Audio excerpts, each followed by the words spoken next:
अच्छा, वो लाहौर की तारीख के अंदर बदनाम ज़माना जवारी कौन कौन से हैं जो जुआ करवाते थे? उसमें वो शाही एंड कंपनी थे, वो तो ज़ियाउल हक दौर से थे। फिर ये पप्पू तेली था, फिर वो जाका था। अब ना पुलिस की लिस्टें आती हैं, ठीक है, लेकिन एक टाइम के बाद वो लिस्टें आनी बंद हो। लेकिन ये चीज़ मुझे समझ नहीं आई। पुराने अफसरान आपके पास आएंगे ना, आते रहते हैं, उनसे आपने क्वेश्चन करना है, बेशक मेरा नाम लेके कर दीजिए कि लाहौर की तारीख में एक जुआ ज़रूर होता रहा। एक दफ़ा वो शाहिद खान है, उनका जुआ होता था इधर गार्डन टाउन में। उनका मैंने किसी चैनल पे इंटरव्यू सुना था। वो कह रहे थे कि मुझे ज़बरदस्ती पकड़ के, वो कोई भैया नाम का बंदे का नाम ले रहे थे, कि मुझे फलाने अफसर के पास लेके गया, तो उसने कहा कि तुम जुआ कराओगे, और उन्होंने दरवाजे खोल के कराए। और जिसका जुआ फिर होता है, फिर उसका पूरे जोरों से होता है। फिर एक प्रॉब्लम है कारकर्दगी। जो जुआ छोटे लेवल पे होता है ना, ऊपर तो अब नहीं लोग होते, उसमें पुलिस वाले गेम करते हैं।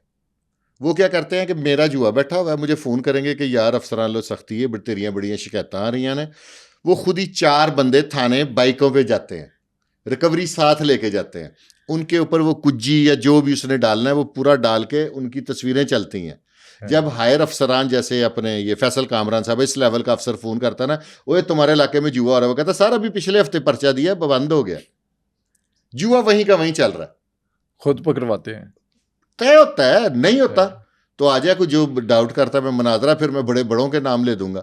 तो वो जुआ जौन सा है ना, ये पेड क्राइम है, इसको कहते हैं पेड क्राइम। नारकोटिक्स भी पेड क्राइम है, जुआ भी पेड क्राइम है। पुलिस जब चाहे जिस मर्जी मनशियात फरोश से कर ले। लेकिन एक मैं आपको बात बता दूं, लाहौर की हिस्ट्री में मैंने आज तक मनशियात फरोश के घर दिया जलता नहीं देखा। या कत्ल हो गए हैं, या कत्ल पड़ गए हैं, उनकी जिंदगी बेसुकून देखी है, या औलाद आगे से नारकोटिक्स में इन्वॉल्व हो गई है। अच्छा, इनका अंजाम क्या होता है? पुलिस पकड़ती है, केसेस होते हैं, पुलिस मुकाबले होते हैं, होता क्या है इनके साथ? जुए वाले के साथ कुछ भी नहीं होता। जुए वाले के साथ ये होता है कि जब कोई डाकू हार के जाता है, जब वो पकड़ा जाता है, उसको जुआ इसलिए छुप नहीं ना सकता। अब मेरे पास, मैं गैजेट वाला जुआ है मेरे, वो मैं दे दिया किसी को। अब वो अगला बंदा डाकू है, वो जब पकड़ा तो जाएगा, पुलिस चोर डाकू छोड़ती तो नहीं ना। जब वो पकड़ा जाता है, उसको 2 जूतियां पड़ती हैं। वो कहता जी मैंने इधर 10 लाख रुपया आ रहा है।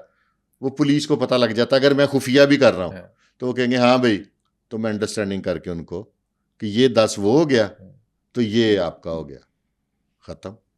ये क्रिकेट बैटिंग क्या होती है?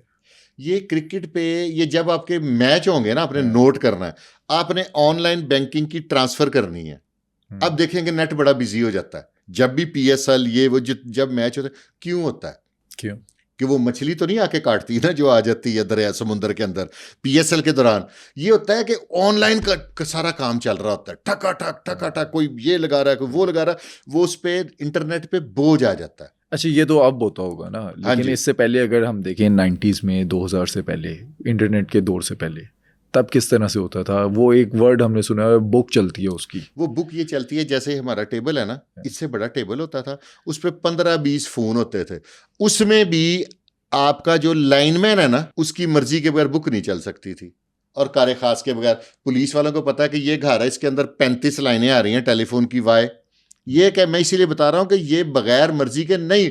तब टेलीफोन लगते थे, बंदे होते थे, रिकॉर्डर लगे होते थे, हेलो मेरा इतना बोल दिया, मेरी हार मेरी जीत, उसकी रिकॉर्डिंग होती थी। बाद में अगर कोई बंदा ची पाँ करता था तो उसको वो फिर कहते थे अल्लाह रिकॉर्डिंग।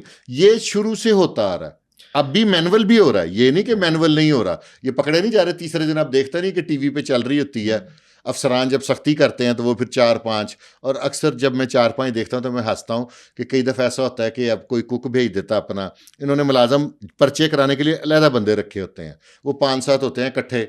जब ज़्यादा बड़ा जुआ शो करना हो तो 15 भेज दिए, अमाउंट भेज दी, और अगर बरी हो जाए बंदे तो वो पैसे स्पुर्दारी पे वापस।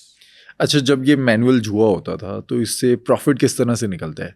मिसाल के तौर पे एक कोई अली फुरकान जिसने भी पैसे लगाए हैं, मैंने 10 लाख लगा दिए, मुझे कितने पैसे मिलेंगे 10 लाख देने पर, और किस तरह सिस्टम कैसे चलता है? ये देना कुछ नहीं है, आपने यहाँ पे बैठना है। 2 बंदे आमने सामने फॉर एग्जांपल बैठ गए, एक बीच में बैठती थी छूट। वो क्या होती है? छूट होती है कि एक अलहदा बंदा जुए वालों का बैठा होता है, उसको कहते हैं छूटिया, उसमें इन्वेस्टमेंट होती है। छूट जौन सी है ना, वो गूंगी होती है, यानी कि उसके साथ आप जितना बड़ा मर्जी दाव लगा लें, आप और मैं जुआ खेल रहे हैं। अब आपका ये क्वेश्चन है कि डेरेदार को क्या फायदा है? जिसकी जगह पर हो रहा है जिसकी जगह पे हो रहा है उसको कहते हैं नाल निकालना। इधर पेमेंट पड़ी हुई है, जब उसने देखा कि 1 से 2 दाव आ गए हैं, लाख के आपको, उसने बीच में से यूं 20,000 निकाला डब्बे में, उसको कहते हैं डब्बे में डालना।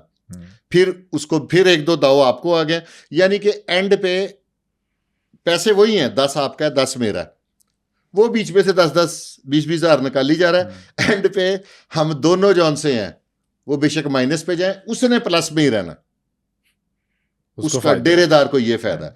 फिर उसने बीच में से, मिसाल के तौर पे 4 बंदे बैठे हैं, उसने यूं करके 5,000 का नोट पकड़ना, मैंने कहा ना जाली नोट भी लोग चला जाते थे, उसने फिर डाउट हो गया कि ये नोट इसके पास सारे नए हैं, ये जाली ना हो, उसने एक नोट पकड़ना, ओए सारे वाली कुल्फियां लाया, ओए रसमलाइयां लाया, समझ गए हैं? वो डेरेदार का ही फायदा हुआ है। आप देख ले, अब किसी का नाम लेंगे तो फिर ज्यादती हो जाती है। मैं आपको लोगों के प्लाजे दिखा सकता हूँ जिनका पास्ट में जुए होते थे, जो सोफों के खुद मैन्युफैक्चरर थे, खुद अपने हाथों से कील ठोकते थे।